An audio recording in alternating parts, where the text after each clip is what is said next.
3.2 இந்த கிராஸ்லயும் வரணும். அதே இது 3.2 இந்த இடத்துல கரெக்டா இந்த கோட்டு மேல. ஏன்னா இந்த இடம் தான் நமக்கு டாட் மார்க்கிங். இதுல அந்த 3.2 வரணும். அதே மாதிரிக்கு இந்த சைடு அந்த 3.2 வரணும்.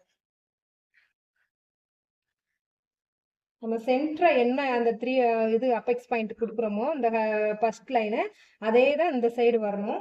இதை வந்து நல்லா வளைவா போட்டுக்கோங்க.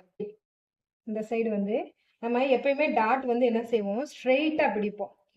கிராஸ் நம்ம டாட் லைன் பிடிக்கும்போது ஸ்ட்ரெயிட்டா பிடிக்கிறதுனால அந்த கப் பாயிண்ட் வந்து கரெக்டா ஒரு சிலருக்கு வந்து கரெக்டா எடுத்து தெரிய மாட்டேங்குது அப்படின்னு சொல்றீங்களே, அதுக்கு இந்த டிப்பை ஃபாலோ பண்ணி பாருங்க. இப்படி கர்வா நீங்க கொடுக்கணும். இப்படி நீங்க கொடுக்கும்போது அந்த கப் ஷேப் வந்து உங்களுக்கு நீட்டா பெர்ஃபெக்டா இருக்கும். இதை இந்த டிப்பை வந்து ஃபாலோ பண்ணி பாருங்க. இப்படிதான் நம்ம அந்த டாட் லைன் வந்து டாட்